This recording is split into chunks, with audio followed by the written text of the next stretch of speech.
အားလုံးပဲမင်္ဂလာပါဗျကျွန်တော် Unlock Chapter PR Fit တွေကိုအတန်းနဲ့ဖတ်ဖတ်ပါမယ် Voice Setter ထားပြီးပါဗျကျွန်တော်ဒီနေ့ဖတ်ဖတ်မယ် Fit ကတော့နောက်ွယ်လို့အမည်ရပြီးတော့ဒီ Fit ကိုရေးသားရတဲ့လူရဲ့အာသာနာမည်ကတော့ဝတ်ရပါဗျနောက်ွယ်အပိုင်း1ရန်ကုန်မြို့ရဲ့နှဟောင်ပြည့်နေ့များရဲ့အစောပိုင်းကာလဟဲ့အောင်မင်းထက်ရှင်ဒီနေ့ဘောလုံးကံကိုလာခဲ့နော်မလာရင်မြို့အိမ်ထိလာခေါ်ပါကျောင်းဝင်းနဲ့ဆွလိုက်တာနဲ့အောင်ခန်းကျော်ရဲ့အတန်းဆဆကိုအရင်ဆုံးကြားလိုက်ရတယ်မင်းထက်ရှင်ကတော့ခေါင်းခက်ပြပြကုန်ရင်ပြုံးပြလိုက်တယ်ငါမေဆောင်းပွဲနေပြီစားလို့ဆိုလို့ကွာမင်းတို့ပဲကန်ကြပါလားမြောက်လေကွာမင်းပိုင်ငါတို့ဘယ်လိုတိုက်စီစင်မလဲရရင်ထက်ကလည်းမင်းပါအောင်ပါမယ်ဆိုပြီးလုပ်နေတာအောင်ခန်းကျော်ကပြောရင်းဆိုရင်ဘေးနားကရရင်ထက်ရဲ့ပခုံးကိုလက်တီးနဲ့ခပ်ဖွားထိုးလိုက်တယ်ရရင်တက်ကတော့ဘာမှပြန်မပြောရဲပြုံးစီနေတာကြည့်နေတယ်မင်းတက်ရှင်အောင်ခန်းကျော်နဲ့ရရင်ထက်တို့၃ယောက်ကငယ်ငယ်ကပေါင်းလာကြတဲ့တငယ်ချင်းတွေရက်ကွက်ထဲမှာရောကျောင်းမှာပဲဘယ်သွားအတူတူဖြစ်ကြတယ်အောင်ခန်းကျော်ကစကားများပြီးလူမှုရေးကောင်းတယ်ရရင်ထက်ကတော့စကားနေပြီးခက်အေးနေတယ်ပေမဲ့တငယ်ချင်းတွေအတွက်ဆိုရင်အများအားရှည်ဆုံးကနေပါတယ်မင်းတက်ရှင်ကသူတို့ယောက်ျားမှာအနေအေးဆုံးနဲ့အကောင်ကြီးဆုံးလို့ပြောလို့ရတယ်ကိုလုံးကိုဘောက်ကလည်းပိန်ညက်မျိုးလုံးမျက်မှန်လေးတက်ထားပြီးစာရေးပဲစိတ်ဝင်စားပုံရတယ်တကယ်ရင်တော့စာသိတော်ရေးပေါ်တော့မပါပါဘူးတို့ပေမဲ့သူ့မှာထူးခြားတဲ့အရေးချင်းတစ်ခုရှိတယ်အဲ့ဒါကတော့အခြေအနေကိုလင်းမြန်စွာအကဲခတ်နိုင်ပြဿနာရဲ့အရင်းမြစ်ကိုမြင်အောင်ကြည့်တတာပါဒါပေမဲ့ဒီအရေးချင်းအခုချိန်မှာသူ့အတွက်ဘာမှအသုံးဝင်သေးဘူးလေဘာလို့လဲဆိုတော့သူကတာမန်ကျောင်းသားရဲ့တယောက်သာဖြစ်တဲ့အတွက်ပေါ့နော်မင်းကလည်းတနားရီလောက်ပဲဟာလာခဲ့ပါကွာနော်ငါတို့စောင့်နေမယ်အောင်ကညောထပ်ပြီးပူကြတယ်အေးပါကွာလာခဲ့မယ်ဟုတ်ပြီလားဒါပေမဲ့ငါတို့အိမ်ရှိရကွင်းမှာပဲကန်ကြရအောင်ငါအိမ်ထဲပြန်ဝင်ရလွယ်အောင်လို့โอเคဒါဆိုလို့ရင်ဒေးနော်အောင်ကညောကလက်မထောင်ပြတယ်သူတို့တော့ရင်မောင်းနဲ့လမ်းခွဲခဲ့ကြတယ်အိမ်မရောက်တော့အမေဖြစ်သူဒေါ်မြတ်မောင်အောင်ကထမင်းစပွဲမှာစားစရာတွေပြင်ဆင်စောင့်နေတယ်တာပြန်လာပြီလားဒီနေ့ကျောင်းမှာအဆင်ပြေခဲ့ရလားဟုတ်ကဲ့မေပြေခဲ့ပါတယ်အောင်ခန်းကျော်တို့နဲ့ဘောလုံးကန်ကိုချိန်ထားရှိသေးလားစောင်းပွဲနေပြီနော်တာခဏလေးပါအမေရဲ့တနားရီလောက်ပါပဲတာတို့အိမ်ရှိရကွန်းမှာပဲကန်ပါပါဒေါ်မြတ်မောင်အောင်ကတပြင်းသာချိုင်းအေးဒါဆိုလဲခဏပေါ့အရင်အညစ်ပတ်မခံရနော်ရှီမိုးချိုးပြီးစာပြန်လုပ်ရမယ်ဟုတ်ကဲ့ပါအမေရဲ့မင်းတက်ရှင်ကထမင်းစားပြီးအဝေးစားလဲကအင်ကြီးကမြေကွက်ကလေးကြီးထွက်လာခဲ့တယ်။အောင်ခန်းကျော်နဲ့ရရင်ထက်ကတော့သူမြောက်ခင်ရောက်နေပြီ။သူတို့အပြင်တခြားရက်ကွက်တွေကကောင်းလေး၃၄ယောက်လည်းရှိနေတယ်။ဟဲ့အောင်မင်းတက်ရှင်ရဲ့တငယ်ချင်းတွေ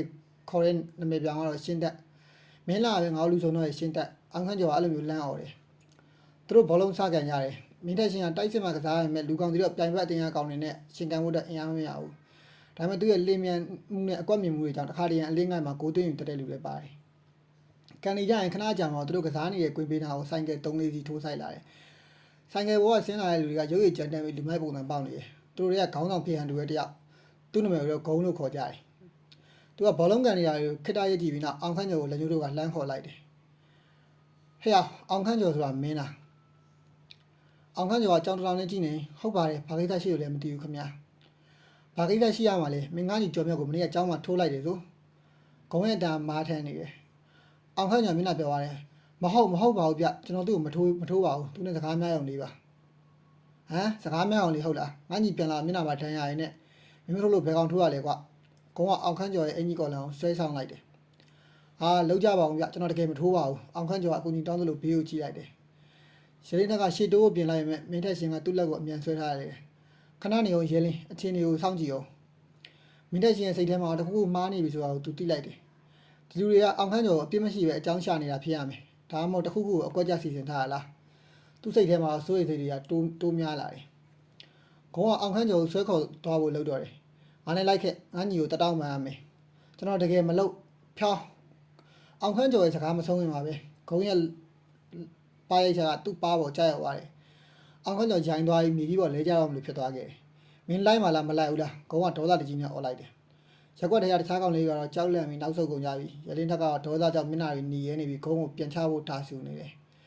မင်းထက်ချင်းကရလင်းထက်ကိုတင်းတင်းဆွဲထားရင်အခြေအနေကိုအကဲခတ်လိုက်တယ်ဒီလူတွေကလူအင်အားများပြီးလက်နက်တွေပါနိုင်ရရှိတယ်သူတို့နှစ်ယောက်တည်းနဲ့ဘာမှလုပ်လို့ရအောင်မဟုတ်ဘူး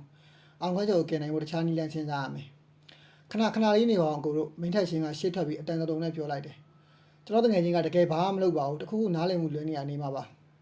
ခုံးကမင်းထက်ချင်းကိုစူးစူးရေးရိုက်တယ်မင်းကဘာကောင်လဲဒီကိစ္စမင်းနဲ့မဆိုင်အောင်ဖယ်နေပြန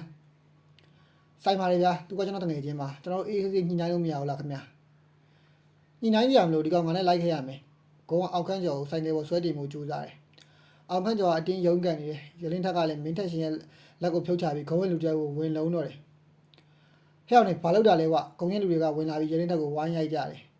မင်းတက်ရှင်ကလည်းဘာလို့ရမှမသိဖြစ်သွားတယ်သူမသိရှင်မှာသူငယ်ချင်းတယောက်အနေရကြားရောက်နေတယ်သူကဘာမှမလုပ်နိုင်ပဲကြောက်တဲ့ကြားကြည့်နေအောင်တတ်နိုင်ခဲ့တယ်သူ့ရဲ့အားနေမှုသူ့ရဲ့မဆောင်ဆောင်နိုင်မှုတွေကိုခံစားလိုက်ရပြီးဒေါသထွက်လာခဲ့တယ်ဒါပေမဲ့ဒေါသတွေကအပြင်ကိုထွက်မလာဘူးသူ့ရင်ထဲမှာသာတမိမိလောင်ကျွမ်းနေခဲ့တယ်နောက်ဆုံးတော့ဂုံတို့ဖွဲ့ကအောင်ခန်းကျော်ဆိုင်ငယ်ပေါ်ဆွဲတင်ပြီးမောင်းထွက်သွားကြတယ်ရင်းနှင်းထက်ကဒဏ်ရာတစ်ချက်တွေနေပြီးကြီးပေါ်မှာကျန်ခဲ့ရတယ်အောင်ခန်းကျော်ရင်းနှင်းထက်ကလဲကြရနေရပြီးလူလဲထားអော်ပြီးအာယူပြီးလမ်းអော်ရင်မဲ့ဆိုင်ငယ်တွေကမြင်ခွင့်ရနေပျောက်ကွယ်သွားခဲ့ပြီမင်းတက်ရှင်ကရင်းနှင်းထက်တီပြေးသွားပြီးထူပေးလိုက်တယ်ရဲလင်းမင်းအဆင်ပြေရလားရဲတက်ကသူ့ကိုစောင့်နှုံးလိုက်တယ်မင်းကြောင့်မင်းသာငါ့ကိုဆွဲမထားအောင်ခန့်ကျော်ပါအောင်မှာမဟုတ်ဘူးမင်းတက်ရှင်ရဲ့ရင်ထဲစိုးနေသွားတယ်ဟုတ်တယ်သူဆွဲထားခဲ့လို့ဒါပေမဲ့သူဆွဲမထားခဲ့ရင်ရောရင်တက်ပါအတူတူပါသွားရင်မဟုတ်လားသူဘာမှပြန်မပြောနိုင်ခဲ့ဘူးသူတို့နှစ်ယောက်ရဲ့ရှိမှာအနာဂတ်ရဲ့မုံတိုင်းနမိတ်တွေကအုံပိုင်းကစတင်စုပွဲနေပြီအောင်ခန့်ကျော်ရဲ့ကံကြမ္မာကဘယ်လိုဖြစ်သွားမလဲဒီဖြစ်ပျက်တွေကမင်းတက်ရှင်ရဲ့ဘဝကိုဘယ်လိုပြောင်းလဲသွားသိမလဲဆိုတာကတော့နောက်ွယ်အပိုင်းနဲ့မောင်စားပြောနေဖြစ်တဲ့မြေခွက်လက်လေးထဲမှာတော့တိတ်ဆိတ်ခြင်းကရင်ကားနဲ့မတူစွာလွမ်းချုံနေတယ်ရေလင်းတဲ့ဆွဆွဲတော်တွေကမင်းတက်ရှင်ရဲ့နားထဲမှာပဲ့တင်တန်ထက်နေစေသူ့ရင်ထဲမှာစိုးနှင်းကြည်ခွဲမှုနဲ့အတူအားမလို့အားမရဖြစ်မှုကိုယ့်ကိုယ်အပြစ်တင်စိတ်တွေကလှိုင်းလုံးနေလို့ရိုက်ခတ်နေတယ်ငါဘာလို့ရမလဲမသိတော့ရေလင်းရဲ့မင်းတက်ရှင်ရဲ့တန်ကသူ့တာဆော့ပေါ်လာတယ်ရေလင်းတက်ကသူ့ကိုစူးစိုက်ကြည့်တယ်သူ့မျက်လုံးတွေကဒေါသရဲ့အနေနဲ့ရောကြသွားရင်မဲ့နာကျင်မှုနဲ့အကူအညီမဲ့ခဲ့တဲ့ခံစားချက်တွေကတော့ရှိနေစေငါတို့အောင်ခန့်ကျော်ကိုသွားရှာရမယ်အကောင်တွေဘယ်ခေါ်သွားလဲမသိဘူးဘလို့ရှာမလဲရဲလင်းသူတို့ကလူမိုက်တွေငါတို့ကနှစ်ယောက်တည်းမင်းတက်ရှင်ရဲ့စကားမဆုံးလိုက်ခင်မှာရက်လိုက်မိတယ်သူ့ရဲ့ကြောက်စိတ်ကသူ့ကိုထိန်းချုပ်နေစေဒါဆိုဒီတိုင်းကြည့်နေတော့မလားအောင်ခန့်ကျော်တစ်ခုဖြစ်သွားရင်ကောရဲလင်းထက်ကဒေါသတကြီးပြန်អော်တယ်သူမျက်နှာကဒဏ်ရာတွေကနာကျင်မှုကြောင့်ရှုံမဲ့နေတယ်ငါတို့လူကြီးတွေကိုကူညီတောင်းတင်တယ်ရဲစခန်းအောင်မင်းမကြားလိုက်ဘူးလားအကောင်ခုံပြောသွားတာရဲတိုင်တစ်ခါလုံးမီးရှို့မဲ့တဲ့မင်းမေကိုအန်ရဖြစ်စေခြင်းလို့လားရဲလင်းထက်ကမင်းတက်ရှင်ရဲ့ပခုံးကိုဆဲရန်ပြောတယ်မင်းတက်ရှင်တောင်းငနေဖြစ်သွားတယ်ဟုတ်တယ်ဂုံရဲ့ချိန်ချောက်တန်ကသူ့နားထဲပြန်ကြားရောက်လာတယ်သူ့အမေသူ့မှာဒီလောကမှာအားကိုးစရာလိုအမေတယောက်တည်းရှိတယ်သူ့အမေကိုသူထိခိုက်မခံနိုင်သူ့လက်ဒီတင်းဆုံမိသွားတယ်ဘာလို့ရမှမသိရဲ့အခြေအနေရှေ့တိုးရခက်နောက်ဆိုရခက်ဒါဆိုဘယ်လိုလုပ်နေရဲလဲငါတို့ဘာလုပ်နိုင်မှာလဲရဲတက်ကသူ့ကိုစိုက်ကြည့်နေတပင်းချလိုက်တယ်သူ့ဒေါသတွေကအကူညီမဲ့ခြင်းဖြစ်သူပြောင်းလဲသွားပုံရတယ်ငါလည်းမသိတော့ဘူးကွာငါလည်းမသိတော့ဘူးသူမြေပေါ်မှာထိုင်ချလိုက်တယ်မင်းထက်ရှင်နဲ့သူ့ဘေးနားမှာဝင်ထိုင်လိုက်တယ်ငွေချင်းနှစ်ယောက်ကဘာစကားမှမပြောပြကြပဲမှောင်ရီပြိုးစားကောင်းဝင်ကိုသာမောကြည့်နေမိကြတယ်သူတို့ရင်ထဲမှာတော့အောင်ခန့်ကျော်အတွက်စိုးရိမ်စိတ်တွေကတလက်တစ်ချိန်တည်းမှာပဲမျိုးစုံကဆွန့်ပစ်ထားတဲ့ကိုအောင်အဟောင်းထဲမှာတော့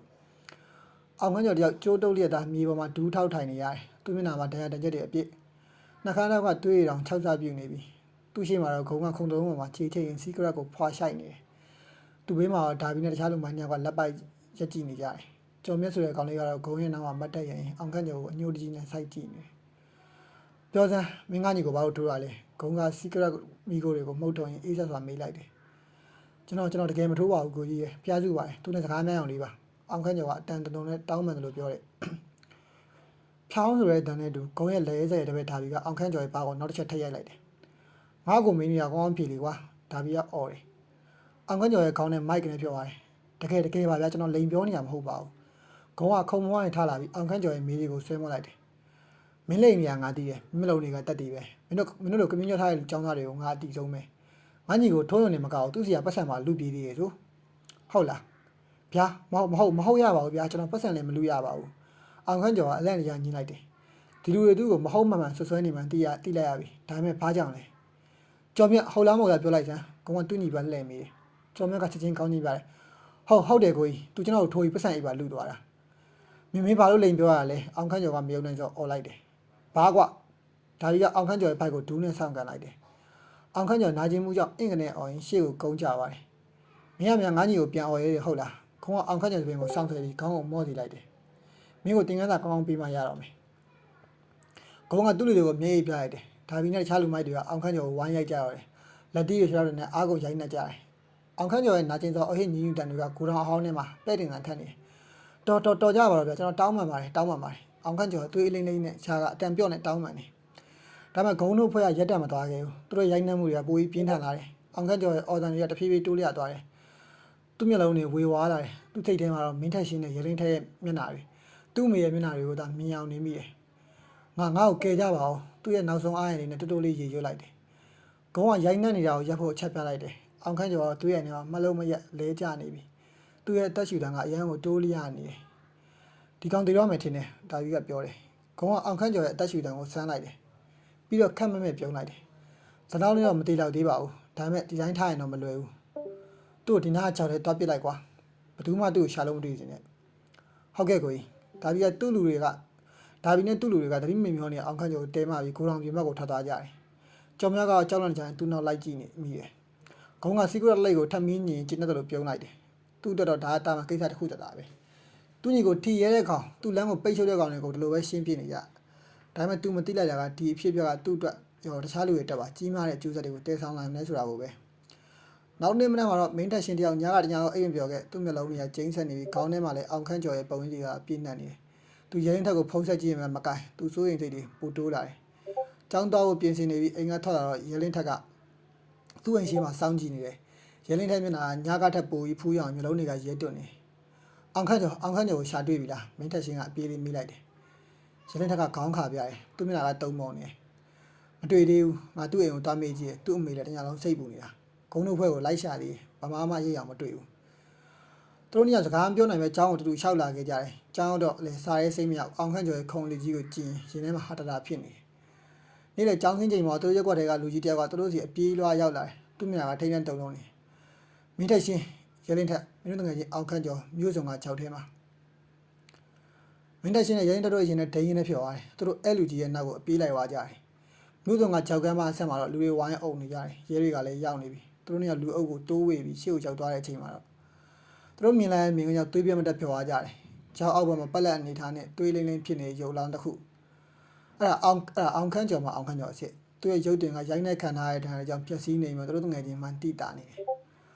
အောင်ခန့်ကျော်ရဲရင်ထက်ကနာကျင်စွာအော်ရင်6ထဲခုံချဖို့ပြင်လိုက်တယ်ဘေးကလူတွေကသူ့ကိုအမြန်ဝိုင်းဆွဲထားကြတယ်။မင်းထက်ရှင်ကတော့သူ့နေရာမှာကြောက်ရွံ့ကြီးလိုမျိုးငြိမ်သက်သွားခဲ့တယ်။သူ့မျက်လုံးတွေကအောင်ခန့်ကျော်ရဲ့ရုပ်လောင်းစီကနေမခွာနိုင်။သူနားထဲမှာအောင်ခန့်ကျော်ရဲ့ရှည်တန်းတွေဆန်းနောက်တန်နဲ့ဘောလုံးကံမှုခေါ်နေတဲ့အတန်တွေကိုပြန်ကြားရအောင်လာတယ်။သူ့ရင်ထဲမှာနာကျင်မှုဝမ်းနည်းမှုအပြစ်တင်စိတ်တွေနဲ့တူရင်ကတစ်ခါမှမခံစားဘူးပြင်းထန်တဲ့ဒေါသစိတ်တစ်ခုကတဖြည်းဖြည်းပေါက်သွားလာခဲ့တယ်။သူ့ရဲ့အားနည်းမှုကြောင့်သူ့ရဲ့ကြောက်စိတ်ကြောင့်သူ့တငယ်ချင်းလိုရဲဆက်တည်ဆုံးခဲ့ရတယ်။သူဘာမှမလုပ်နိုင်ခဲ့ဒီလောကကြီးမှာအားနည်းတွေအတွက်နေရာမရှိဘူးဆိုတော့သူနားလေသဘောပေါက်သွားခဲ့တယ်။အားနဲ့နင်းချေခံရမယ်အားနဲ့ကိုချစ်တဲ့လူတွေကိုကောက်ခွင့်နိုင်မှာမဟုတ်ဘူးသူ့လက်ဒီကိုကြည့်ပါအောင်စုံမိသွားတယ်သူ့မျက်လုံးတွေကအယောင်တွေကပြောင်းလဲသွားခဲ့တယ်အေးဆက်ပြီးမာကျော်တဲ့အယောင်ဖြစ်တော့အဲ့ဒီအိတ်ချင်ရစားပြီးမင်းထက်ရှင်းဆိုတဲ့အနေအေးပြီးအားနဲ့အကြောင်းသားတွေတယောက်တည်ဆုံးသွားခဲ့တယ်သူ့နေရာမှာအစားတို့ဝင်ရောက်လာမဲ့လူကတော့ဒီလိုနဲ့ပဲအပိုင်းနဲ့ဆက်သိမ်းခဲ့တယ်ပေါ့နော်အောင်ခန့်ကျော်ရဲ့နိုင်ကိစ္စကိုရက်ကွက်လေးထုံးစံအတိုင်းကျင်းပခဲ့တယ်သူ့ရဲ့ရုပ်လောင်းကြောက်တဲကနေပြန်လဲတည်ဆောင်လာပြီးတဲ့နောက်ရဲတဲ့ဆွမ်းတဲ့နေပြီးသူ့ရဲ့အိမ်လေးမှာတိတ်ဆိတ်နေတာထားရှိခဲ့တယ်အိမ်လေးထဲမှာတော့အောင်ခန့်ကျော်ရဲ့မိခင်ဖြစ်သူရဲ့ရှိုင်းမှုတန်းကကြားသူတိုင်းကိုစိတ်မကောင်းဖြစ်စေခဲ့တယ်။သူတားလေးရဲ့နာမည်ကိုတူတူခေါ်ရင်မချီတင်ခဲ့ခံစားနေရရှာတယ်။မင်းတက်ရှင်နဲ့ရင်းတဲ့တို့တငယ်ချင်းတို့နှစ်ယောက်ကတော့နိုင်အိမ်ကိုနေ့စဉ်လိုရောက်နေကြတယ်။သူတို့ဘာစကားမှမများဆောင်ပြောပြကြအောင်။ရင်းတဲ့မျက်နှာဒေါသနဲ့နိုင်ခြင်းမှုကြောင့်မာကျော်တင်းမာနေပြီးတတိယကိုအမြဲတမ်းကြစ်ပါအောင်စုပ်ထားတတ်တယ်။မင်းတက်ရှင်ကတော့ရင်ကလို AD အစားမဟုတ်တော့ဘူး။သူ့မျက်လုံးတွေကအမြဲတမ်းတစ်စုံတစ်ခုကိုစူးစိုက်တူတောင်းနေတယ်လို့မျိုးသူ့ရဲ့ညင်တက်မှုကအရင်ကကြောက်စိတ်ကြောင့်ဖြစ်တဲ့ညင်တက်မှုမျိုးမဟုတ်ပဲမုန်တိုင်းမလာခင်ညင်တက်မှုနဲ့ပိုတူနေတယ်။ရက်လေနေဆွန်းတို့အပြီးအဲ့ဒီတော်တော်များပြန်သွားကြချိန်မှာမင်းထက်ရှင်နဲ့ရင်းထက်တို့ကအောင်ခန့်ကျော်ရဲ့အုပ်လေးရှိတဲ့တုတ်တန်ကိုထက်ရောက်သွားကြတယ်။အုပ်ရှိမှသူတို့နှစ်ယောက်ကအချင်းတော်ကြရနေမိကြတယ်။ငါအောင်ခန့်ကျော်ဂရီပေးခဲ့တင်တယ်။သူ့တက်လက်စားချေပြီးမှလို့ရင်းထက်ကအန်ကျရင်ပြောလိုက်တယ်။သူ့ရဲ့အတန်ထဲမှာနာကျင်မှုတွေကအပြည့်ပဲ။မင်းထက်ရှင်ကအုပ်ဘောကအောင်ခန့်ကျော်ရဲ့ငယ်ကပြုံးနေတဲ့ပုံလေးကိုစိုက်ကြည့်နေတယ်။လက်စားချေုံနဲ့မပြီးဘူးရဲလင်းကသူ့ကိုအော်တယ်လို့လှည့်ကြည့်တယ်။ဒါဆိုမင်းကဘာလုပ်ချင်သေးလို့လဲဒီတိုင်းကြည့်နေတော့မလို့လားမဟုတ်ဘူးမင်းတက်ရှင်ရဲ့အတန်းကအေးဆက်ပြီးတည်ငြိမ်နေငါတို့ပြန်လက်စားချေကိုစူးစမ်းရင်အောင်ခန့်ကျော်လိုပဲဖြစ်သွားလိမ့်မယ်ဂုံတို့လိုကောင်တွေကအင်အားရှိတယ်ငါတို့မှဘာအင်အားမှမရှိဘူးဒါဆိုဘာလုပ်ရမလဲမင်းပြောစမ်းရင်းတက်ကစိတ်မရှိသလိုမေးလိုက်တယ်မင်းတက်ရှင်ကရင်းတက်မျိုးလုံးလေးကိုစူးစိုက်ကြည့်လိုက်တယ်သူ့အကြည့်ကအရင်ကလည်းလုံးဝမတူတော့ဘူးငါတို့လည်းအင်အားရှိအောင်လုပ်ရမယ်တိုးလိုပဲဒါမှမဟုတ်တို့တက်ပို့ပြီးအင်အားကြီးအောင်လုပ်ရမယ်အဲ့ခါကျမှငါတို့တကယ်ရင်တရားမျှတမှုတကယ်တောင်းဆိုနိုင်မှာအဲ့ခါကျမှငါတို့ရှိတဲ့လူတွေငါတို့ကာကွယ်နိုင်မှာရင်းတက်ကအအောင်တင်သွားတယ်သူရှိကမင်းတက်ရှင်ကသူတီးခဲ့တဲ့ပိန်ညောင်းနဲ့ကြောက်တဲ့ကောင်လေးမဟုတ်တော့တယ်လို့ပဲသူစကားတွေကရင်းကျက်ပြီးအန်ဒီအငွေးတက်တွေပါနေတယ်မင်းဘာတွေပြောနေရလဲရှင်းတဲ့အင်အားရှိအောင်လုပ်ရမယ်ဆိုတော့ဘယ်လိုမျိုးလဲမင်းတက်ရှင်ကခတ်တူရရတယ်ဒါပေမဲ့အဲ့ဒီတန်းအေးစက်နိုင်အောင်လဲဘယ်လိုမျိုးဖြစ်ပေါ့ကွာဒီလောကမှာအင်အားရှိဖို့တက်နေတဲ့နေအများကြီးရှိတယ်ငါတို့လောက်ရမှာအိန္ဒိယနေကိုရှာဖွေဖို့ပဲသူ သူ့စကားဆုံးတော့သူအုပ်ကူရှိမှသူထောက်ထိုင်ချရတယ်သူ့လက်ဖွားကိုအုပ်ကူပေါ်တာယာတိုးတိုးလေးရေကျွေးလိုက်တယ်အောင်ခန့်ကျော်ငါတငယ်ချင်းမင်းတို့လို့ဖြစ်ရငါမှလည်းတောင်းရင်မကင်းဘူးငါခရီးပေးတယ်မင်းတို့တရားမျှတမှုငါပြန်ယူပေးမယ်မင်းတို့လှုပ်တဲ့ကောင်လေးကိုသူတို့လှုပ်ရတော့ပြန်ပြီးဆက်စီရမယ်ဒါပေမဲ့အဲ့လိုလုပ်ဖို့ငါအရင်ဆုံးအရာရှိအောင်လုပ်ရမယ်ငါ့ကိုစောင့်ကြည့်နေပါတငယ်ချင်းသူစကားတွေကလေထဲမှာပြန်နေသွားရင်သူ့ရဲ့ဆုံးဖြတ်ချက်ကသူ့ရဲ့ရင်ထဲမှာကြောက်သားလိုမျိုးခိုင်မာသွားခဲ့ပြီအဲ့ဒီအစားမင်းတက်ရှင်ပုံစံကတိတိကျပြောင်းလဲလာတယ်သူเจ้าကိုပုံမှန်တက်ရင်မစားထဲမှာစိတ်မရှိတော့ဘူးသူ့အချိန်တော်များရက်ွက်တွေကလူတွေအထူးသဖြင့်လူမိုက်ကိုင်းနဲ့ပတ်သက်ဆက်နွယ်နေပုံရတဲ့လူတွေလှုပ်ရှားမှုတွေကိုအကဲခတ်ရင်ကုံဆုံးစေတယ်လက်ဖေးဆိုင်တွေလမ်းတောင်းတွေမှာနားဆိုရင်တရင်အစားအနာတွေကိုသူစုဆောင်းတယ်ကောင်းတဲ့သူ့အဖွဲ့အကြောင်းသူတို့ရဲ့လုပ်ငန်းတွေသူတို့ရဲ့အားနည်းချက်တွေကြောင့်တိတ်တိတ်စုံစမ်းတယ်ကျင်းတက်ကသူ့ရဲ့ပြောင်းလဲမှုကိုသိထားရင်ဘာမှဝင်မပြောဘူးသူကလည်းအောင်ခန့်ကျော်တော့လက်စားချီကိုပဲပြင်းပြနေတယ်ဒါပေမဲ့မင်းတက်ရှင်လို့တော့သူ့မှာစီစီတခြားစဉ်းစားနိုင်တာသူ့မှာမရှိခဲ့ဘူးသူကဒေါသနဲ့ရှည်လို့ကိုပဲစဉ်းစားနေတယ်တရက်ကြောင်းစင်းတဲ့အချိန်မှာမင်းတက်ရှင်တယောက်လည်းလမ်းလျှောက်ပြီးပြန်လာချိန်မှာသူ့ကိုတယောက်ကစောင့်နေတာကိုတွေ့လိုက်ရတယ်အဲ့ဒါကသူတို့တန်းလေးကမိန်းကလေးတယောက်ဖြစ်တဲ့မင်းမြနိုးခင်ကရုပ်ရည်ချောမောပြီးစားတော့တဲ့အပြင်အနေအေးရင်ပဲစိတ်ထားကောင်းသူလေးသူကအောင်ခန့်ကျော်ရင်လည်းအတော်လေးခင်မင်ခဲ့သူဖြစ်တယ်မင်းတက်ရှင်မင်းတို့ကခတ်တို့ခေါ်လိုက်တယ်အော်မင်းတို့ကဘာကိစ္စရှိလို့လဲမင်းတက်ရှင်ကအနေငယ်အောင်သူမျိုးမေးလိုက်တယ်ငါမင်းကိုအပေးစကားပြောချင်လို့ပါအောင်ခန့်ကျော်တော့ငါလည်းရမ်းစိတ်မကောင်းဖြစ်မိပါတယ်မင်းတို့နှစ်ယောက်ဘယ်လောက်ခင်ကြလဲငါသိတယ်သူမရဲ့တန်လေးကနူးညံ့ပြီးစာနာမှုတွေအပြည့်ပါတယ်မင်းတက်ရှင်ရဲ့တင်းမာတဲ့စိတ်တွေကသူမကြောင့်အနေငယ်လျှော့သွားတယ်လို့ခံစားလိုက်ရတယ်ကျေးဇူးတင်ပါတယ်မင်းတို့ခင်မင်းကြီးကပဲရမ်းပြပန်းနေလို့ပဲအစဉ်ပြေးရလားမင်းတို့ခင်သူ့မျက်နှာကိုစိုးရိမ်နေစိတ်ကြည်နေမေးတယ်မင်းတက်ရှင်ကခေါင်းသာခါပြလိုက်တယ်ငါအစဉ်ပြေးပါတယ်တခုအကူညီလိုရင်ငါ့ကိုပြောလို့ရတယ်နော်ငါကူညီနေတာရှိရဆိုရင်ပေါ့မလို့ကျေးဇူးပဲမင်းတက်ရှင်ကစကားကိုအမြန်ပြလိုက်တယ်သူကသူ့ရဲ့အတွေ့အကြုံသူ့ရဲ့စီစဉ်တွေကိုဘယ်သူမှမသိစေချင်မှမရဘူးအထူးသဖြင့်မင်းတို့ခင်တော့ဝင်းကလေးမျိုးကိုဒီအမောင်လောကကြီးသူဆွဲမထည့်ခြင်းခဲ့ဘူးမင်းတို့ခင်သူ့ရဲ့အေးစတဲ့တုံ့ပြန်မှုကြောင့်အနေငယ်မျက်နှာငယ်သွားရင်မဲ့ဘာမှစံပြောတော့ပဲဒါဆိုရင်ငါသွားရမယ်နော်ခရီးဆိုင်ပါအောင်လို့သာပြောပြီးလက်ထွက်သွားခဲ့တယ်မင်းတက်ရှင်ကထွက်သွားတဲ့မင်းတို့ခင်ကြောပြီးခိတ္တမြငေးကြည့်နေပြီတယ်သူ့ရင်ထဲမှာအမြင်မသိတဲ့ခန္ဓာချက်တစ်ခုလှုပ်ခတ်သွားတယ်ဒါပေမဲ့အဲ့ခန္ဓာချက်ကိုသူအမြန်ဆုံးဖယ်ရှားရတယ်သူ့မှာပိုရေးကြီးတဲ့ကိစ္စတွေရှိနေတယ်လေသူအိမ်မရောက်တော့အခန်းထဲဝင်ပြီးစာအုပ်တုပ်ကိုထုတ်လိုက်တယ်ဒါပေမဲ့အဲ့ဒါကចောင်းစာအုပ်မဟုတ်သူလမ်းဘေးစာအုပ်အဟောင်းဆိုင်ကနေဝယ်လာတဲ့မြို့တော်ရဲ့လူမသိတူမသိလမ်းညွှန်လမ်းကြားတွေခိုင်းကနာတွေအကြောင်းရေးထားတဲ့စာအုပ်တုပ်သူစာမျက်နှာတော့ဒီကိုတရချင်းလှန်လောင်းရင်အချက်လက်တွေကိုမှတ်သားနေတယ်သူမျိုးလုံးတွေကအာယုံစူးစိုက်မှုကြောင့်အယောင်တောင်းနေတယ်သူရဲ့ပထမဆုံးခြေလမ်းကဂုံးတို့ဖွဲ့တဲ့သတင်းချက်လက်တွေကိုစုဆောင်းဖို့ဒုတိယခြေလမ်းကတော့အဲ့အချက်လက်တွေကိုအသုံးချပြီးသူတို့ရဲ့အားနည်းချက်တွေကိုရှာဖွေဖို့သူ့ရဲ့လမ်းကြီးကခုမှစတင်ုံသာရှိသေးတယ်ဒါပေမဲ့သူ့ရဲ့ပန်းတိုင်ကတော့ရှင်းလင်းနေပြီအဲ့ဒါကတော့အင်အား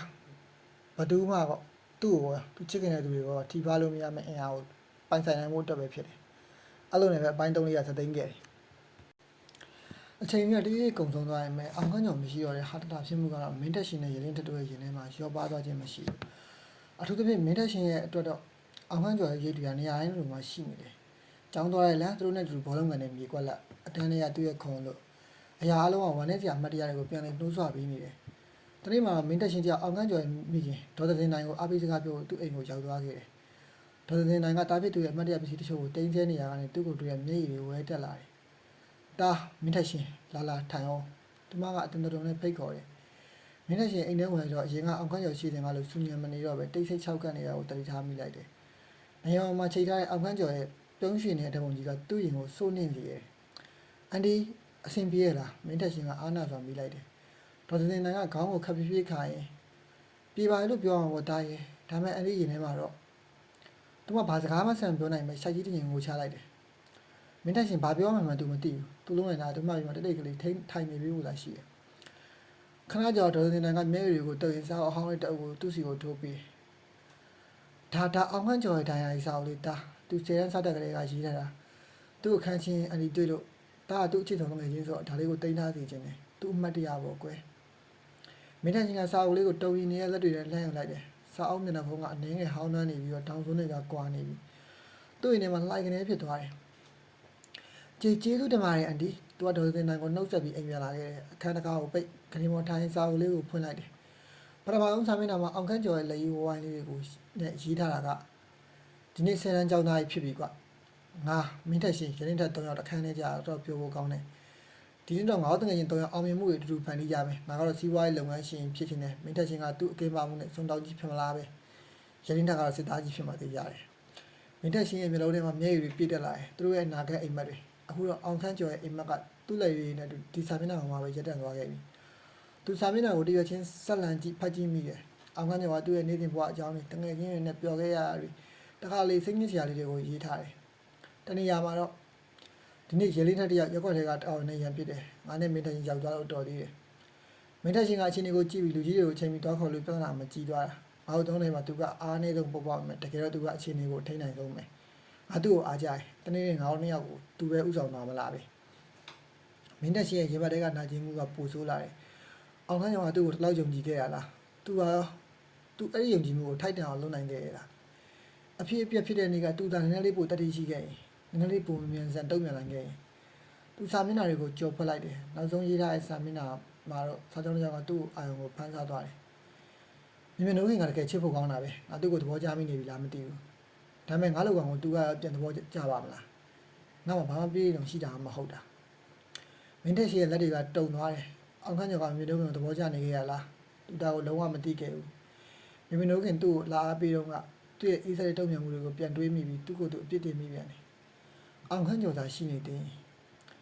နောက်ဆုံးစာမျက်နှာမှာတော့ချက်ဆွဲကအောင်ခန့်ကျော်ဖမ်းမခံရခင်တရက်ကဒီနေ့အเจ้าကကြော်မြတ်ဆိုတဲ့ကောင်လေးစကားများတယ်သူကငါ့အเจ้าမရှိအနိုင်ကျင့်ဖို့လုပ်နေတယ်လို့ပဲသူ့အကူကဂုံးဆိုတဲ့လူမိုက်တဲ့ကြောက်ဖို့ကောင်းရတာငါပြဿနာဆမ်းပြရင်သူတီးခံခဲ့ရင်မဲ့သူတို့နောက်တစ်ခါလာအောင်မဲ့လို့ငါစိတ်ထဲမှာထင်နေမိတယ်မင်းတက်ရှင်တဲ့ရရင်တက်ကိုပြောပြရမလားစဉ်းစားနေဒါပေမဲ့သူတို့ကိုစိတ်မပူစေချင်ဘူးငါဘာသာပဲအဖြစ်ရှင်းကြည့်လိုက်ပါအောင်မယ်မင်းတက်ရှင်ထိနေတော့ပဲအော်ဟင်းစားအုပ်ကိုဖြစ်ပါရတယ်စားအုပ်ကနေရန်နဲ့ဆောင်ဝင်ကျန်းရင်မပြုတ်ကြပါတယ်သူ့မျက်လုံးတွေကမျက်ရည်တွေကတာကျိုးသလိုစီးကြလာတယ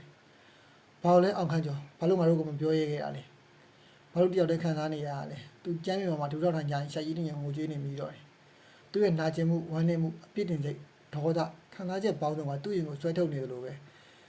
သူ့တငယ်ချင်းသူ့ရဲ့ခြေဆုံးတငယ်ချင်းကသူ့ကိုဘယ်တော့ယုံကြည်ခဲ့လဲသူ့ရဲ့နာခဲအိမ်မက်တွေသူ့ရဲ့ကြောက်စိတ်တွေသူ့ရဲ့တိတ်တခိုးချစ်တွေအားလုံးကိုသူမသိခဲ့ရဘူးသူသိခဲ့ရတဲ့အချိန်မှာတော့အရာအားလုံးကနောက်ကျသွားခဲ့ပြီသူကျန်းရင်ဘောကစာအုပ်ကလေးပြန်ကောက်ယူလိုက်တယ်စာမျက်နှာတွေကိုညှင်းသားစွာပြန်ပေးရင်ပတ်ထဲမှာတင်းတင်းကျပ်ပိုက်ထားရတယ်ငါတောင်းရမှာတကယ်ချင်းငါတောင်းရမှာငါမင်းကိုမကာကွယ်ပေးနိုင်ခဲ့ဘူးမင်းခံစားချက်တွေကိုငါနားမလည်ပေးနိုင်ခဲ့ဘူးဒါပေမဲ့ငါဂရီပေးပါတယ်မင်းခံစားခဲ့ရတဲ့များအတွက်မင်းရဲ့မပြီးဆုံးတဲ့အိမ်မက်တွေအတွက်ငါကလည်းစားချေပေးမယ်ငါအင်အားကြီးလာအောင်လုပ်မယ်မင်းတို့လုပ်ခဲ့တဲ့ကောင်တွေကိုဒီလိုမတရားမှုတွေဖြစ်ပေါ်နေတဲ့လောကကြီးတစ်ခုလုံးငါပြောင်းလဲပေးမယ်မင်းစောင့်ကြည့်နေပါသူ့မျက်ရည်တွေကရက်တက်သွားပြီးသူ့မျက်လုံးထဲမှာတော့ဝမ်းနည်းမှုအစားအေးဆက်ပြီးတော့ခတ်ထန်တဲ့အရာတွေကနေရာယူလာတယ်အောင်ခန့်ကျော်ရဲ့တရားရေးစာအုပ်လေးကသူ့ရဲ့ဝမ်းနည်းမှုကိုအမြင့်ဆုံးထိတွန်းပို့ခဲ့တယ်သူ့ရဲ့လက်စားချေလိုစိတ်နဲ့အင်အားကြီးလိုစိတ်ကိုလည်းအပြည့်အစုံဖြစ်စေခဲ့တယ်မင်းထက်ချင်းဆိုတဲ့ကောင်လေးရဲ့အသွင်ကူးပြောင်းမှုကအဲ့ညပဲအဆုံးစုံထိရောက်ရှိသွားခဲ့ပြီသူရှေ့ဆက်ရမယ့်လမ်းကကျန်းတမ်းပြီးအနေနဲ့ပြည့်နေမယ်ဆိုတော့သူသိတယ်ဒါပေမဲ့သူနောက်ပြန်လဲတော့မှာမဟုတ်ဘူးအဲ့လိုနဲ့ပဲအပိုင်းလေးကစသိမ်းသွားခဲ့တယ်ပေါ့နော်အောင်ခန့်ကျော်ရဲ့တရားရေးစာအုပ်လေးကမင်းထက်ချင်းရဲ့ရင်ထဲမှာမီးတော်တစ်ခုကိုစတင်မွေးလိုက်သလိုပဲဖြစ်တယ်အဲ့မီးတော်ကဝမ်းနည်းမှုကနေပေါက်ဖွာလာတဲ့လက်စားချေလိုစိတ်နဲ့အင်အားကြီးလိုစိတ်ဆိုတဲ့လောင်စာတွေကြောင့်တပြေးပြေးအချိန်ပြင်းလာတယ်သူ့အရင်ကကျောင်းသားဘဝမှာပျော်မနေနိုင်တော့ဘူးသူ့ရဲ့ဥတီချက်ကပြတ်သားနေပြီသူ့ရဲ့ပထမဆုံးခြေလှမ်းကသတင်းချက်တွေစုဆောင်းမှုဂုံးဆိုတဲ့ကောင်ဘယ်သူလဲဘာလုပ်လဲဘယ်သူတွေနဲ့ပေါအောင်လဲသူ့ရဲ့အားနည်းချက်ကဘာလဲဒီမေကုန်းနေရဲ့အဖြစ်ကိုသူရအောင်ရှာရမယ်ဒါပေမဲ့ဘယ်ရစရမလဲရက်ွက်ထဲကလူမိုက်အသေးစားတွေစီကနေစုံစမ်းလို့မဖြစ်ဘူးသူတို့ကဂုံးရင်းလူတွေဖြစ်နေတယ်လို့သူ့ကိုတန်တရားဝင်သွားစေနိုင်တယ်သူစဉ်းစားမိတာအမျိုးတွေကလူစီကားနေရာတွေလောင်စာဝိုင်းတေးလေးတွေကျင်းပတဲ့လက်ဖက်ရည်ဆိုင်တွေညာကြီးရန်တွေအဲ့နေရာတွေမှာသတင်းစားတာရရင်တော့တယ်ဒါပေမဲ့သူကတာမန်ចောင်းသားရုပ်ဒီနေရာတွေမှာထင်ပေါ်လုံးနေမယ်ဒါကြောင့်သူ့ရဲ့ပုံစံကိုအရင်ပြောင်းလဲဖို့ဆုံးဖြတ်လိုက်တယ်မျက်မှန်ကိုချွတ်လိုက်ပြီးကွန်တက်မှန်ဘလူးပြောင်းတက်လိုက်တယ်စပင်ကိုတက်တက်ရက်ညှက်လိုက်ပြီးတော့အဝတ်စားတွေကိုလည်းအရင်လိုចောင်းစားဆန်မဟုတ်ပဲအနေငယ်လူကြီးဆန်နဲ့ရိုးရှင်းတဲ့ရှက်အင်းကြီးနဲ့ပေါင်းပြီးရှည်တွေကိုပြောင်းဖို့ဆင်လိုက်တယ်သူ့ရဲ့ပိန်ညံကလုံးကတော့ပြောင်းလဲဖို့အချိန်ယူအောင်မယ်ဒါပေမဲ့သူ့ရဲ့အကြည့်တွေကအေးဆက်တည်နေတာကြောင့်အရင်ကလိုအနိုင်ကျင့်စရာယုံမျိုးမဟုတ်တော့ဘူးသူကြောင်းလက်ချိန်တွေညနေပိုင်းတွေမှာမြို့ရဲကလူစီကားလက်ဖက်ဆိုင်တချို့ကိုစတင်ပြီးတော့တွားလာတယ်တယောက်တည်းထိုင်ရင်ဘေးဝိုင်းကစကားပြောတဲ့တွေကိုနားဆွင့်တယ်သူ့ရဲ့အခက်အခဲကောင်းတဲ့အချင်းကအချို့ချိန်မှာအတုံးဝင်လာတယ်ဘယ်သူကဘေးဝိုင်းကဘယ်သူကတာမန်လူဘယ်သူကနည်းနည်းအကောင်ကြီးနိုင်တယ်ဆိုတာကိုသူခံမှန်းနိုင်တယ်ရန်နေငယ်ကြာသူလက်ဖက်ဆိုင်တစ်ခုမှထိုင်နေဘေးဝိုင်းကလူတွေရဲ့စကားကိုကြားလိုက်ရတယ်ဟဲ့အောင်လန်းစီမင်းကြားပြီလားဂုံတို့ဘက်မနေ့ကမျိုးစုံကကုံုံတစ်ခုကိုဝင်စီးရဆိုရင်အေးကွာငါကြားတယ်သူတို့တွေတော့တောင်းကျမ်းနေတာပဲရဲလင်းအောင်တို့ဖွဲ့အောင်သူတို့ကမနှဲရှောင်နေရတယ်ပြောတယ်မင်းတက်ရှင်ရဲ့ရင်နဲ့ဒိန်းနဲ့ပြောရတယ်ဂုံရဲလင်းအောင်ဒီနံပါတ်ကိုသူမှတ်ထားလိုက်တယ်လန်စီတွေကောင်ကသတင်းတော်စုံပုံရတယ်မ နောက်တစ်နေ့သူအဲ့လက်ဖက်ရည်ဆိုင်ကိုထပ်သွားတယ်လန်စီဆိုတဲ့လူကိုထပ်တွေ့လန်စီကလူကောင်းတေးတေးမျက်နှာချွတ်ချွတ်နဲ့စကားပြောတွက်လက်သူတခြားသူတွေနဲ့စကားပြောရင်ဂုံတို့အဖွဲ့အကြောင်းတခြားမျိုးတွေကခိုင်းခဏကြီးအကြောင်းကိုသူဈားပေါက်ပြောနေတယ်မင်းတက်ရှင်ကအခွင့်အရေးကိုစောင့်လိုက်တယ်လန်စီတယောက်တည်းအိမ်သာသားကိုထသွားချိန်မှာသူ့နောက်ကအတားလိုက်သွားပြီးအိမ်သာအထက်မှာတမင်ဝင်တောက်လိုက်တယ်။ "Oh sorry ကိုကျွန်တော်မမြင်လိုက်လို့ပါ။မင်းတက်ရှင်ကအားနာဟန်နဲ့ပြန်ပြောလိုက်တယ်။လန်စီကသူ့ကိုကြည့်ပြီးရပိုင်ကြီးလေးကဘာမှမဖြစ်ပါဘူး။အခုနာမည်ကလန်စီနော်။ကျွန်တော်ဒီဆိုင်မှာကိုခဏတွေ့ဦးတယ်။မင်းတက်ရှင်ကစကားစားလိုက်တယ်။လန်စီကနိုင်ငံအောင်သားမှပြောလိုက်တယ်။ဟုတ်တယ်အခုဒီဆိုင်ကိုလာနေကြညီလေးရအောင်။ကျွန်တော်မင်းထက်လို့ပဲခေါ်ပါ။ဒီနားမှာအလုပ်လုပ်ရင်ခဏနားတာပါ။မင်းတက်ရှင်ကသူ့နာမည်ကိုအတူကောက်သုံးပြီးလိန်ပြောလိုက်တယ်။အကူတို့ပြောရတယ်ကိုနှစုံနှဖျားချမိရဲ့အကူကဒီမျိုးတွေကအကြောင်းတွေတော်တော်သိပုံပဲနော်လန်စီကသဘောကျသလိုရှိလိုက်တယ်အာသိရဆိုတော့ကြားဦးနားပါပေါ့ကွာဒီလောကမှာနေမျက်စိနားဖွင့်ထားရတယ်လေဟုတ်ကဲ့အကူကျွန်တော်လည်းအားအကြောင်းကိုယ်စီကနည်းနည်းလောက်တင်ယူခြင်းလို့ပါကျွန်တော်ဒီမျိုးကိုရောက်တာမကြသေးတော့ဘယ်သူကဘယ်အဖွဲ့ကဘယ်လိုဆိုတာကိုသိမသိဘူးမင်းတက်ရှင်ကအောက်ကျိုးကြီးပြောလိုက်တယ်လန်စီကသူ့ကိုတရားကြည့်လိုက်တယ်ညီလေးကဘာလို့ဒါတွေသိကျင်တာလဲဘလို့ပါကိုကျွန်တော်အေးဆေးဆေးကိုလှုပ်စားနေတာပါဒါပေမဲ့ဘသူ့ကိုရှောင်ရမယ်ဘသူ့ကိုဆက်ဆံရမယ်ဆိုတော့မသိရင်ဒုက္ခရောက်နေတယ်လေအကူလည်းသိပါတယ်လန်စီကကောင်းကြီးရတယ်အေးဟုတ်တယ်မင်းပြောတာမှန်တယ်ဒီမျိုးမှာဂုံလို့ကောင်းနေရှိနေသေးအေးဆေးလှုပ်စားဖို့မလွယ်ဘူးအခုဂုံကြောင်ကောင်းသိရမလားမင်းထက်ရှင်ကသူ့ရဲ့အဓိကမျက်မှောက်ကိုတဲ့မိလိုက်တယ်လန်စီကမျက်မှောက်ကျုပ်သွားတယ်မင်းဘာလို့သူ့အကြောင်းသိကျင်တာလဲမင်းလူရည်နဲ့ပတ်သက်တတ်ထားလို့လားမဟုတ်ပါဘူးကိုကြွတင်တီထားခြင်းလို့ပါသူ့ကိုရှောင်ခြင်းလို့လေလန်စီကတပင်းချလိုက်တယ်ဂုံးဆိုတဲ့ကောင်တော့ရက်ဆက်တယ်သူညီကြောင်မြတ်ကိုထင်ရင်သူ့မှာမချမ်းဘူးပြီးတော့သူကအခုနောက်ပိုင်းငိမ့်ညောင်ဆိုတဲ့လုပ်ငန်းရှင်တယောက်ရဲ့နောက်မှာလှုပ်ပေးနေလို့ကြားတယ်အဲ့ဒီငိမ့်ညောင်ကလည်းတာမဟုတ်အပေါ်ရံမှာတော့ကုမ္ပဏီတွေနဲ့တကယ်နဲ့နောက်ွယ်မှာဘယ်သူတွေဘာလုပ်နေလဲဘယ်သူမှတက်အပ်ပြီးပြောနိုင်ငိမ့်ညောင်နာမည်အတိတ်တစ်ခုကိုထည့်ရလိုက်ပြန်တယ်မင်းတဲ့ချင်းကလန်စီကိုကျေးဇူးတင်ကပြောပြီးခေါ်ထွက်လာခဲ့တယ်သူကောင်းထဲမှာတော့အတွေးတွေရှုပ်ထွေးနေပုံရတယ်ကောင်ကတယောက်တည်းမဟုတ်သူ့နောက်ကငိမ့်ညောင်ဆိုတဲ့ပိုကြီးရဲ့ကောင်ကရှိနေသေးတယ်သူ့ရဲ့လက်စားချေကသူတင်ထားတယ်ပိုပြီးရှုပ်ထွေးခက်ခဲမှသူသဘောပေါက်လာတယ်ညဘက်အိမ်မရောက်တော့ရင်းထက်ကသူ့ကိုစောင့်နေရှင်းတဲ့အင်ပယ်သွားနေရလဲကွာငါမင်းကိုလိုက်ရှာနေတာရင်းထက်ရဲ့တန်ကစိတ်ပူနေတယ်မျိုးငါပြေမှာကိစ္စလေးရှိလို့ဘာဖြစ်လို့လဲငါဒီနေ့ဂုံရဲတစ်ပက်ဓာပြီးဈေးထဲမှာတွေ့တယ်ငါသူ့ကိုဝင်ချလိုက်ရင်ကောင်းမလားလို့ရင်းထက်ကသူ့ရဲ့လက်တီးကိုကြစ်ပါအောင်ဆိုရင်ပြောတယ်မင်းထက်ရှင်ကခေါင်းခါလိုက်တယ်မလုံနဲ့ရဲရင်အခုချိန်မှာငါ့ကိုဘာမှမလုပ်နိုင်သေးဘူးမင်းတယောက်တည်းသူ့ကိုဝင်ချလို့ဘာထူးမှလဲမင်းနဲ့အောင်ခန်းကျော်လိုပဲဖြစ်သွားလိမ့်မယ်ဒါဆိုငါ့ကိုဘယ်ချိန်ကြီးစောင့်ရမလဲငါမစောင့်နိုင်တော့ရင်းထက်ကဒေါသကြီးပြောတယ်ငါနားလေရဲလေငါလည်းမင်းလိုပဲခံစားရတယ်ဒါပေမဲ့ဒေါသရှိထားပြီးလုပ်လို့မရဘူးငါတို့မှအစီအစဉ်ရှိရမယ်ငါခုအဲ့အစီအစဉ်တော့အချက်လက်တွေစုနေမင်းတက်ရှင်ကသူ့ရဲ့အေးဆက်တင်ရင်နဲ့တန်းစပြောလိုက်တယ်ရဲလင်းကသူ့ကိုစိုက်ကြည့်မင်းဘာတွေလုပ်နေရလဲရှင်းတဲ့ငါဂုံသူ့နောက်ကိုရလူတွေအကြောင်းစုံစမ်းနေတယ်ငါတို့သူ့ကိုတိုက်ရိုက်ရှင်ဆိုင်လို့မရဘူးသူ့ရဲ့အားနဲ့ချက်သူ့ရဲ့လုပ်ငန်းတွေကိုအရင်တိအောင်လုပ်ပြီးမှငါတို့ထိုးနှက်ရမယ်ဘလို့အားနဲ့ချက်လဲသူ့မှာအားနဲ့ချက်ရှိလို့လားမင်းထက်ချင်းကနေငယ်ပြောလိုက်တယ်လူတိုင်းမှာအားနည်းရရှိရဲလင်းငါတို့အဲ့ဒါကိုရှားမယ်ငါကြားတော့သူကငိမ့်ညောင်းဆိုလူတယောက်တော့အလုပ်လုပ်ပေးနေတယ်အဲ့ငိမ့်ညောင်းရဲ့လုပ်ငန်းတစ်ခုကိုငါတို့ဖျက်ဆီးနိုင်ရင်ဂုံးနဲ့ဒုက္ခရောက်လိမ့်မယ်အဲ့ခါကျမှငါတို့ခွင့်ရေးရနိုင်မယ်ရဲလင်းကမင်းထက်ချင်းရဲ့စကားတွေနားထောင်ရင်သူ့ရဲ့ဒေါသအနေငယ်ပြီးရောသွားတယ်မင်းထက်ချင်းရဲ့စီစဉ်ကအငြင်းမိုင်းမြဖြစ်နိုင်ရရှိတယ်လို့သူခံစားရတယ်ဒါဆိုငါဘာလုပ်ပေးရမလဲမင်းလုပ်ပေးရမှာစိတ်ရှည်ဖို့ပဲရဲနေပြီးတော့ကိုယ့်ကိုအရင်ဆုံးအားရှိအောင်လုပ်တာငါတို့ချိန်တိုင်းလှုပ်ရှားမှာ